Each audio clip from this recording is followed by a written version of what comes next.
కొన్ని పేర్లు ఉంటాయి. ఆ పేర్లు వినగానే మనం తలుచుకోగానే మనలో ఒక తెలియని ఒక వెన్నముక్కలో ఒక కిలికించుతాలంటాం. అంటే ఒక వైబ్రేషన్. కొన్ని కొన్ని పదాలు ఉంటాయి వాడతాం మనం కిలికించుతాలని. మన తెలుగు భాషలో అదే గొప్ప. మేము ఆదిత్య తీసిక్స్లలో వాడేము ఆ పదం. కిలికించితాలలో జానవులు. ఇట్లాంటి భాష మన తెలుగు భాష. సరే, భాష గురించి కాదు ఇప్పుడు ఇక్కడ.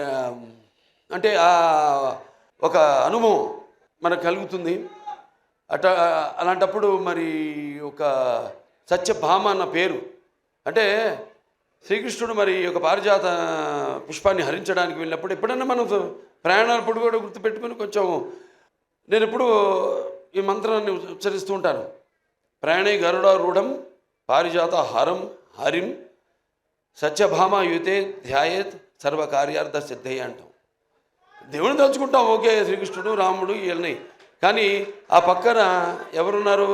యుద్ధానికి వెళ్ళినప్పుడు ఆ పారిజాత పుష్పాన్ని హరించడానికి వెళ్ళినప్పుడు పక్కన సత్యభామ ఉంది. సో ప్రయాణే గరుడారూఢం పారిజాత హరం హరిం సత్యభామ యుతం ధ్యాయేత్ సర్వకార్యార్థ సిద్ధయ్య. అటువంటి పేరు సత్యభామ.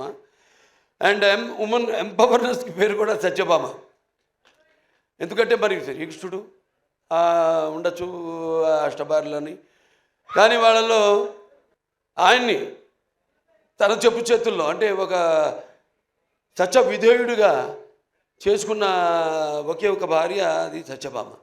సో అలా వాళ్ళ కంపాటబిలిటీ చూస్తున్నాం మనం సొసైటీలో. ఎలా ఒకళ్ళొకళ్ళు మనం కంపేర్ చేసుకుంటూ ఆడ మగ. ఇవాళ నిజంగా చెప్పాలంటే మగాళ్ళే ఉన్నారు పెళ్ళిళ్ళకి ఆడవాళ్ళ కంటే కూడా. ఇవాళ ఆడవాళ్ళు కరువు అయ్యారు మనకి పెళ్ళిళ్ళకి. అలా ఉంది వాళ్ళ సమాజం పరిస్థితి.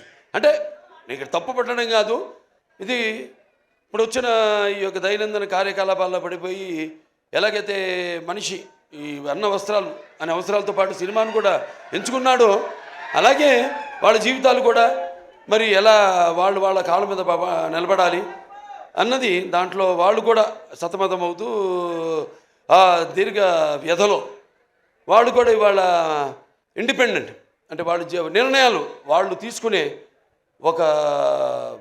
వాళ్ళకి ఒక ధైర్యం, అలాగే వాళ్ళకి ఒక హక్కు, అది హక్కుగా మారడం. దానివల్ల ఇక మనం చూస్తున్న పరిణామాలన్నీ ఈ సమాజంలో. సరే, మరి ఇవాళ సత్యభామ అని పేరు పెట్టి మరి మేము చేసాం. అనిల్ రావుపూడి గారు, నేను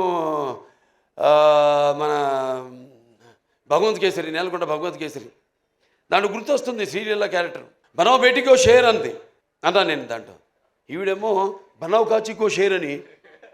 మొత్తం అసలు సినిమాలో చూస్తుంటే ఆ ఫైట్లు ఏంటి అసలు, యాటిట్యూడు అద్భుతం. అంటే ఆర్టిస్ట్కి ఒక కోలమానం లేదు, ఇదే పాత్రలు చేయాలి నేను. ఇప్పుడు నవీన్ చంద్ ఉన్నాడు, ఎంతోమంది ఇప్పుడు ఫస్ట్ మీరు డైరెక్షన్ చేశారనేది మేజరు, తర్వాత గూఢచారి. అలాగే పంపిణీదారులుగా కూడా ఎన్నో సినిమాలు పంపిణీ చేశారు.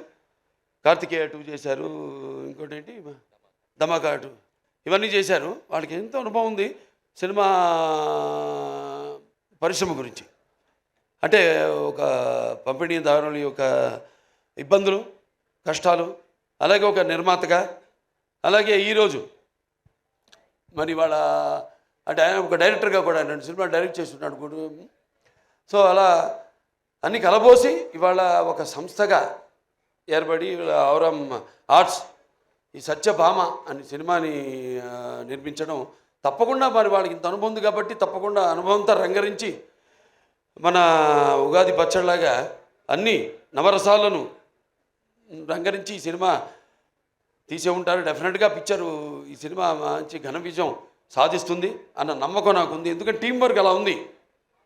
ఇక్కడ మరి కెమెరామెన్ విష్ణు చూస్తున్నాం. అంటే నేను ఎప్పుడు కెమెరామెన్కి ఇంపార్టెన్స్ ఇస్తాను ముందు, ఎందుకంటే డైరెక్టర్ ఒక మైండ్లో ఉన్న కాన్సెప్ట్ ఏదైతే ఐడియా ఉందో దాన్ని సరిగ్గా చూపించగలిగేది ఒక కెమెరామెన్. నేను కెమెరామెన్ అవుదాం అనుకున్నా మొదట్లో. అంటే అన్నిట్లో అన్నిటి మీద నాకు అవగాహన ఉండాలి, అన్ని క్రాఫ్ట్స్ మీద అన్న ఒక దృష్టితో. అలాగే ఎడిటరు చాలా ఇంపార్టెంట్ సినిమాకి. అలా ఒక్కొక్కళ్ళు అలా మరి శ్రీచరణ్ గారి సంగీతం, అప్పుడప్పుడు పాటలు కూడా పాడుతూ ఉంటా. మామా ఇక పెగ్గిలా అలాగే ఇంకా చాలా పాడాను కానీ ఉన్నాయి కొన్ని, ఇంకా వస్తే బయటకు వస్తే నెమ్మదికి ఒక్కొక్కటి. సో ఇలా అలాగే ప్రేక్షకులు ముందుగా ముఖ్యంగా ప్రేక్షకులు ఎంత అద్భుతమైన ప్రేక్షకులు ఉన్నారు ఇక్కడ. ఇవాళ మనం తెలుగు ఇండస్ట్రీ, ఇవాళ మనం భారతదేశ చలనచిత్ర రంగంలో చూసుకుంటేనే ఇవాళ మనం మొదటి స్థానంలో ఉన్నాం మనం, తెలుగు చలనచిత్ర రంగం. సో ఇవాళ నారద జయంతి కూడా, ఆ నారద మహాముని, ఆయన గురించి ఎవరు మాట్లాడుకోరు కానీ ఒకటి మాత్రం చెప్పగలుగుతాం, నాసం వాహమి వైకుంఠేనా. అంటే ఈ యొక్క నాన్నగారు అన్ని పాత్రలు చేశారు, ఆయన చేయని పాత్ర లేదు, కానీ నారదుడు ఒక్కడు చేయలేదు ఆయన. ఆ నారదుడు ఒక పాత్ర చేసే అదృష్టం నాకు దక్కింది. అది శ్రీనివాస కళ్యాణం సినిమాలో నేను నారదుడిగా యాక్ట్ చేశాను. సో అదొక తృప్తి ఉంది నాకు, ఆయన చేయని పాత్రల్లో ఆ నారదుడి పాత్ర ఒకటి నేను చేయగలిగానని. సో ఇలా సినిమా బాగుంది, ట్రైలర్ చాలా బాగుంది. ఇంకా కాజల్ గారి గురించి చెప్పక్కర్లా, ఆల్వేస్ ఫైర్ బ్రాండ్. అంటే అన్ని గుణాలు, ఆర్టిస్ట్ అంటే కేవలం అరవడము నవ్వడము లేకపోతే ఒకరిని ఏడిపించడం కాదు. ఒక పాత్రలోకి వెళ్తున్నాం మనం, ఆ పాత్రలో ఒక ఆత్మల్లోకి వెళ్తున్నాం, ఆ పాత్ర ఒక లోతులు మనకు తెలియవు.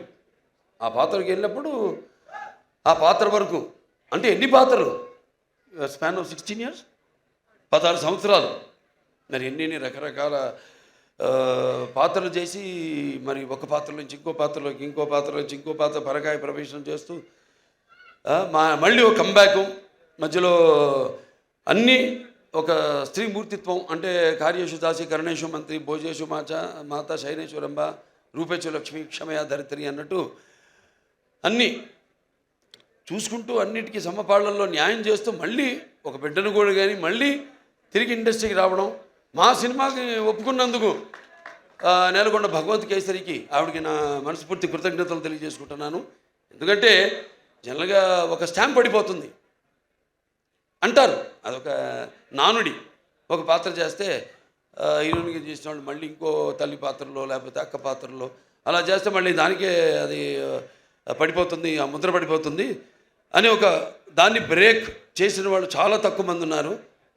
చాలా వేళల్లో లెక్క పెట్టి చెప్పచ్చు ఎంతమంది ఉన్నారు. వాళ్ళల్లో ఈ కాజల్ అగర్వాల్ గారు ఒకరు. Hats off to you for all the energy. And ఇప్పుడే కాదు, నేను మొదటి నుంచి కూడా ఆవిడ సినిమాలు చూస్తున్నాను. చేయని ఉండేది, మంచి ఎనర్జెటిక్ ఆర్టిస్టు. బట్ ఎటువంటి కాంబినేషన్ పడాలి ఏంటి అన్నది మరి ఆవిడ ఎందుకో మా కాంబినేషన్ అప్పుడు కుదరలేదు. తర్వాత మా ఈ యొక్క నేలకొండ భగవంత్ కేసరిలో మేము కలిసి యాక్ట్ చేయడంతో ఒక మంచి ఎక్స్పీరియన్స్. అంటే ఒక ఆర్టిస్టు అందరూ అంటారు ఏదో ఒక కోలమానం అని, ఒక దీనికి డిసిప్లిన్ కానీ ఒక డెడికేషన్ కానీ ఏదంటే ఇప్పుడు మా పేర్లే తీసుకోవడం ఒక ఆనవాయితీ అయిపోయింది. కానీ ఎంతోమంది ఉన్నారు నటులు, కాజల్ అగర్వాల్ గారు లాంటి నటులు అయితే ఎంతోమంది చాలామంది ఉన్నారు. యథా రాజా తథా ప్రజలాగా మనం సవ్యంగా నడిస్తే మొత్తం సమాజం కూడా తిన్నగా నడుస్తుంది, సవ్యంగా ఉంటుంది. అలా మన తెలుగు ఇండస్ట్రీ రామారావు గారి త్వరత, అంటే రామారావు గారితో మొదలైంది ఆ డిసిప్లిను, ఆ డెడికేషను, ఆర్టిస్ట్కి ఒక మర్యాద అనేది. సో దాన్ని ఇలా ముందుకు తీసుకెళ్తున్నందుకు మేమంతా ఆయన వారసులుగా చెప్పుకున్నందుకు, వారసులు అంటే కేవలం ఆయన గురించి చెప్పుకోవడం కాదు, ఆయన చేసిన సినిమాల గురించి చెప్పుకోవడం కాదు, లేకపోతే ఆయన నడిచిన దారుల గురించి చెప్పుకోవడం కాదు, మనం వాటిని అనుసరిస్తున్నామా లేదా, అనుకరించడం కాదు, అనుసరిస్తున్నామా లేదా అన్నది ముఖ్యం. సో అటువంటిది ఆయన వారసులుగా అందరం తెలుగు చలనచిత్ర రంగం ఇలా ముందుకు దూసుకుపోతున్నందుకు చెప్పాను ఇందాక, మన భారతదేశ చలనచిత్ర రంగంలోనే ఇవాళ మనం మొదటి స్థానంలో ఉన్నాం తెలుగు చలనచిత్ర పరిశ్రమ అనేది. సో ఇటువంటి ఇంకా మంచి మంచి సినిమాలు రావాలి. ఎందుకంటే ఆర్టిస్టులు ఎన్నో కోణాలు ఉంటాయి, ఎన్నో కోణాలు. ఇప్పుడు నాకు చేయాలని ఉంటాయి ఎన్నో పాత్రలు. నాన్నగారు ఎప్పుడూ ఒక 20 సంవత్సరాల ముందు ఆలోచించేవారు ఆయన. ఆలోచించి సినిమాలు చేసేవారు ఆయన. అప్పుడు ఆడకపోవచ్చు ఆ సినిమాలు, కానీ ఇవాళ అవి బంగారు గుడ్లు పెట్టే బాతు, కనక వర్షం కురిపించే సినిమాలు అవన్నీ. సో అలా ఎప్పుడు మనం ముందు నేను ఇంకా కొట్టుకెళ్ళగలుగుతున్నానంటే అంటే ఒకటి ఉంది హిందీలో, ఈవిడేదో తెలుగులో చెప్పిన డైలాగు, ఇది కभी गिरना भी अच्छा है अपना औकात का पता चलता है जब कोई आगे बढ़ते उठाने को अपनों का पता चलता है जो जिसे गुस्सा होता है वो अच्छे होते हैं और जो झूठ बोलते हैं उसको हमेशा हंसते हुए देखा है. అలా సమాజం అటువంటిది. సరే, మన సినిమాలు మనం కొట్టుకెళ్ళడం, ఇంకా మంచి మంచి సినిమాలు ఇవ్వడం, ఇటువంటి మీలాంటి ప్రేక్షక దేవుడు ఉండగా బ్రహ్మాండంగా ఇటువంటి ఒక్కొక్క సినిమా విజయానికి వెన్ను తట్టుతూ మళ్ళీ ఇంకా ముందు ఇటువంటి మంచి సినిమాలు ఇవ్వండి అని ప్రోత్సహిస్తున్న మన తెలుగు ప్రేక్షకులకు ఒక ప్రత్యేకత. ఇవాళ ఆ ప్రత్యేకత తెలుగు ప్రేక్షకులే కాదు, యావత్ భారతదేశమే తల వంచింది మన చలనచిత్ర పరిశ్రమకు మనం ఇచ్చే సినిమాలకి, మనం ఇచ్చే సందేశాలకి. సో మరొకసారి ఈ యొక్క హొరర్ మార్ట్స్ నిర్మాతలు మన బాబీ టిక్కా గారికి, అలాగే శ్రీనివాస్ గారికి, అలాగే శశికిరణ్ టిక్కా గారికి, అందరికీ మొత్తం యూనిట్ సభ్యులందరూ కూడా నా అభినందనలు తెలియజేసుకుంటున్నాను. సినిమా రేపు చూస్తారు మీరు తప్పకుండా. నేను చెప్పాను, అంత పంపిణీదారులుగా, నిర్మాతలుగా, ఒక దర్శకుడిగా ఆయన కానీ ఇవన్నీ కలబోసి రంగరించి ఈ సినిమాని మీకు ఇస్తున్నారు. తప్పకుండా డెఫినెట్గా బాగుంటుంది ఈ సినిమా. జూన్ 7న విడుదలవుతుంది ఈ సినిమా. చూడండి, అందరూ చూడండి తప్పకుండా. అండ్ మా కాజల్ ఉంది సినిమాలో, కాజల్ అగ్రవాల్. సో ఆ డెడికేషన్ అన్నీ మొత్తం అసలు అంటే ముందు వచ్చే తరానికి ఒక ఆదర్శం. సో అందరూ కూడా తప్పకుండా భగవంత్ కేసరి సినిమాలో ఏ కాజల్ని అయితే, అగ్రవాల్ గారిని అయితే మీరు చూశారో, ఇప్పుడు దీంట్లో మనం చూస్తున్నది టోటల్గా అసలు ఆవిడేనా అన్నట్టుగా ఉంది. సో డెఫినెట్గా ఇవన్నీ యాడ్ అయ్యి ప్లస్ అయ్యి అన్నీ అందరూ మొత్తం సాంకేతిక నిపుణులు అందరూ కూడా వాళ్ళ పనితనం కనిపిస్తుంది అక్కడ. ఒక సంగీత దర్శకుడు అయితేనేమి, ఒక సాహితీ రచయిత అయితేనేమి, లేకపోతే పాడిన వారు అయితేనేమి, వాళ్ళ గొంతును అలాగే తొందర కెమెరామెన్ అయితేనేమి, ప్రతి ఒక్కరు వాళ్ళ పనితనం కనిపిస్తుంది. ఈ సినిమా తప్పకుండా విజయవంతం కావాలి, అవుతుంది. సో మరొకసారి నన్ను ఈ సినిమాకి ఈ ట్రైలర్ రిలీజ్కి ముఖ్య అతిథిగా రామినీల్ లవపూడి గారితో పాటు